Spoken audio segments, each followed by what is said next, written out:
형제자매 여러분, 지금 우리는 매우 혼란스러운 시대를 살고 있습니다. 사회적 갈등과 정치적 분열이 깊어지는 이때 그리스도인으로서 우리는 어떤 자세를 취해야 할지, 무엇이 참된 신앙인의 모습인지 고민하게 됩니다.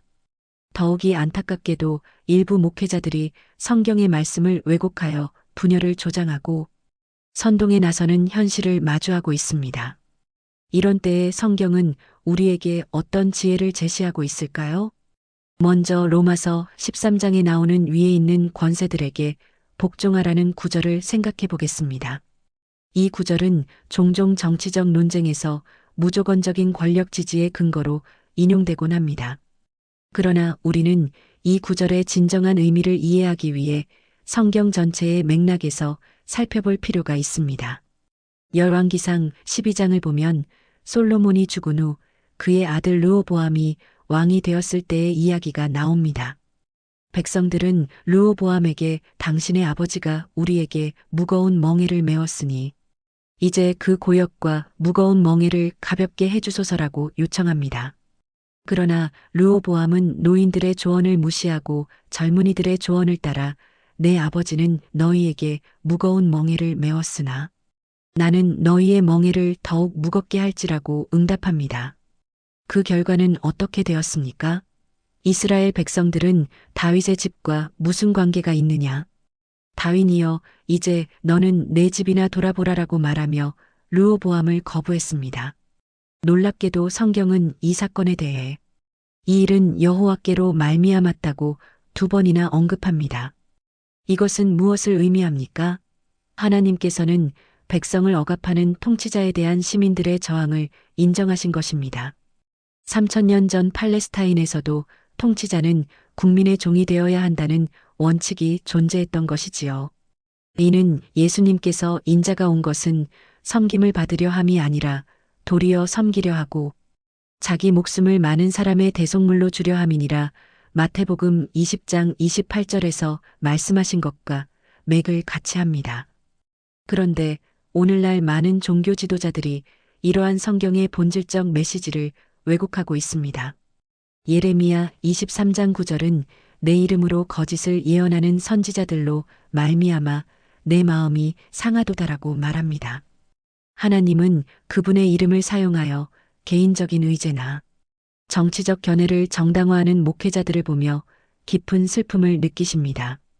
이사야 10장 2절은 화 있을진저 불의한 법령을 공포하며 불의한 말을 기록하며 가난한 자를 불공평하게 판결하여 내 백성의 가난한 자의 권리를 박탈하며 과부에게 토색하고 고아의 것을 약탈하는 자들이여라고 경고합니다.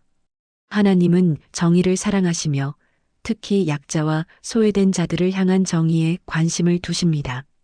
일부 목회자들이 나는 좌파도 아니고 우파도 아니고 예수파다라고 말하거나 성경만 보고 기도만 하라고 가르치는 것은 우리의 신앙이 지향해야 할 핵심을 놓치는 것입니다. 우리는 기도하라고 부름받은 것이 아니라 정의롭게 살라고 부름받았고 그 정의로운 삶을 살기 위해 기도하고 성경을 읽는 것입니다. 이제 정의와 공의의 의미에 대해 생각해 보겠습니다. 아모스 5장 24절은 오직 정의를 물같이 공의를 마르지 않는 강같이 흐르게 할지어다라고 말합니다. 이 구절은 정치적 성향과 관계없이 많은 이들이 인용하는 구절입니다. 그러나 정작 아모스가 말하는 정의와 공의의 의미는 무엇일까요? 아모스서를 읽어보면 선지자 아모스는 당시 사회의 불의를 강하게 비판했습니다. 그들이 은을 받고 의인을 팔며 신 한 켤레를 받고 가난한 자를 팔며 힘없는 자의 머리에 있는 티끌을 탐내며 겸손한 자의 길을 굽게 하며 아모스 2장 6, 7절은 말합니다. 하나님께서 요구하시는 정의는 바로 가난한 자, 억압받는 자, 소외된 자들을 위한 정의였습니다. 성경에서 말하는 정의와 공의는 단순히 추상적인 개념이 아니라 사회적 약자들을 보호하고 그들의 권리를 옹호하는 구체적인 행동을 의미합니다. 시편 82편 3, 4절은 가난한 자와 고아를 위하여 판단하며 곤란한 자와 빈궁한 자에게 공의를 베풀지며 가난한 자와 궁핍한 자를 구원하여 악인들의 손에서 건질지니라고 말합니다. 우리는 종종 세상을 선과 악, 의인과 악인으로 단순하게 이분화하려는 유혹에 빠집니다. 시편 1편은 복 있는 사람은 악인들의 꾀를 따르지 아니하며 오직 여호와의 율법을 즐거워하여 그의 율법을 주야로 묵상하는 도다라고 시작합니다. 이러한 이분법적 사고는 특히 고통과 핍박을 받는 소수, 공동체가 자신들의 정체성을 지키기 위해 사용했던 방식입니다. 그러나 현실은 그렇게 단순하지 않습니다. 우리 모두는 어딘가에 걸쳐 있는 존재들입니다.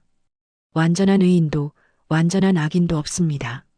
로마서 3장 23절은 모든 사람이 죄를 범하였음에 하나님의 영광에 이르지 못하더니라고 말합니다. 문제는 힘과 권력을 가진 사람들이 이분법적 구도를 통해 다른 이들을 배제하고 혐오하려 할 때입니다. 소수자, 이방인, 난민, 외국인 노동자들에 대한 혐오와 배제는 결코 성경적 가치가 아닙니다. 레위기 19장 34절은 너희와 함께 있는 거류민을 너희 중에서 나은 자 같이 여기며 자기같이 사랑하라고 가르칩니다. 그리스도의 평화가 너희 마음을 다스리게 하라.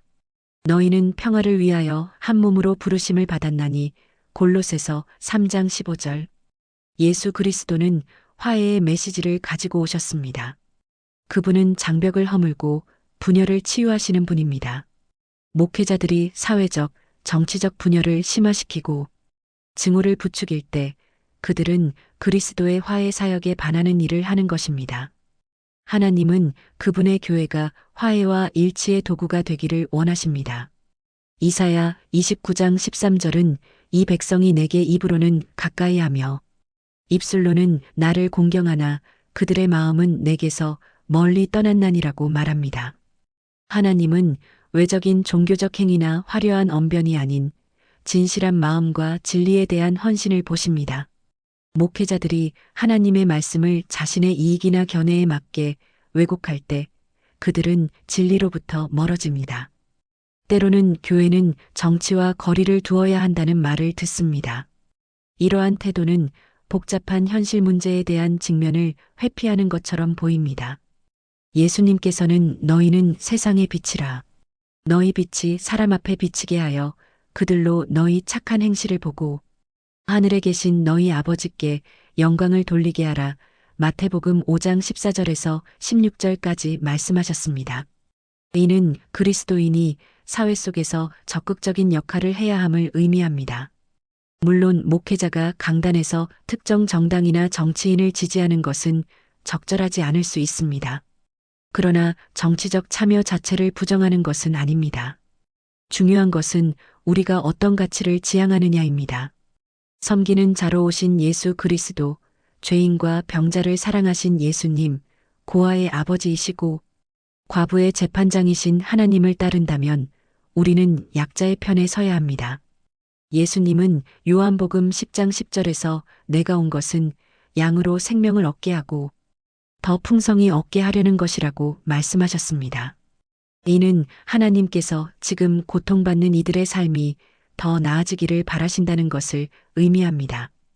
이사야 2장 4절이 말하는 그들이 칼을 쳐서 보습을 만들고 창을 쳐서 낫을 만들 것이며라는 비전도 마찬가지입니다. 성경 전체는 지금보다 더 나은 세상을 향한 진보적 비전을 담고 있습니다. 내가 너희에게 목자를 그 마음에 합하여 주리니 그들이 지식과 명철로 너희를 양육하리라. 예레미야 3장 15절에서 말씀하십니다. 하나님은 비록 현재 상황이 어둡더라도 그분의 교회를 향한 희망을 잃지 않으십니다. 하나님은 진실로 그분의 마음에 합한 목자들을 세우기를 원하시며 그들을 통해 교회를 회복하고 갱신하기를 열망하십니다. 하나님은 그분의 백성들이 인간의 비전이 아닌 하나님의 비전으로 돌아오기를 기다리고 계십니다. 성경은 너희는 이 세대를 본받지 말고 오직 마음을 새롭게 함으로 변화를 받아 하나님의 선하시고 기뻐하시고 온전하신 뜻이 무엇인지 분별하도록 하라. 로마서 12장 2절에서 가르칩니다. 하나님은 목회자들이 세상의 권력 구조와 정치적 이념에 휘둘리지 않고 오직 그리스도의 복음에 충실하기를 원하십니다. 예수님은 내 왕국은 이 세상에 속한 것이 아니니라 요한복음 18장 36절에서 말씀하셨습니다. 하나님은 그분의 종들이 정치적 권력이나 사회적 영향력이 아닌 겸손과 섬김, 사랑과 정의의 가치를 품고 그분의 백성을 인도하기를 원하십니다. 그렇다면 이 혼란의 시대에 그리스도인의 소명은 무엇일까요? 첫째, 우리는 예수님처럼 섬기는 자가 되어야 합니다. 마가복음 10장 45절에서 예수님은 인자가 온 것은 섬김을 받으려 함이 아니라 도리어 섬기려 하고 자기 목숨을 많은 사람의 대속물로 주려 함이니라고 말씀하셨습니다.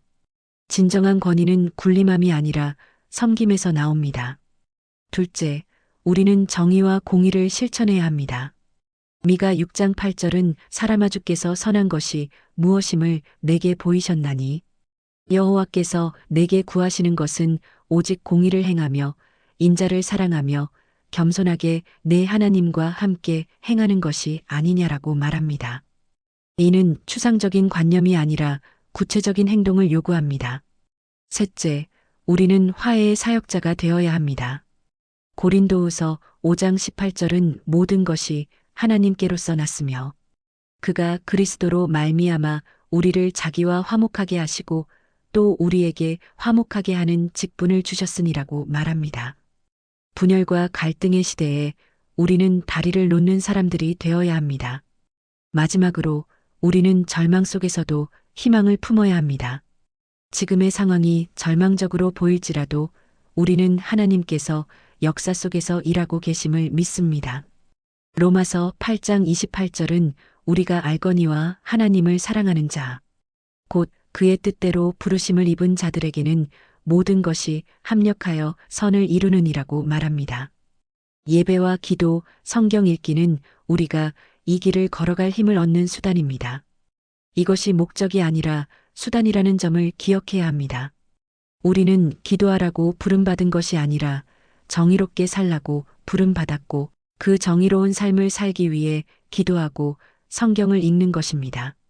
디모데후서 3장 16절 17절은 모든 성경은 하나님의 감동으로 된 것으로 교훈과 책망과 바르게 함과 의로 교육하기에 유익하니 이는 하나님의 사람으로 온전하게 하며 모든 선한 일을 행할 능력을 갖추게 하려 함이라고 말합니다.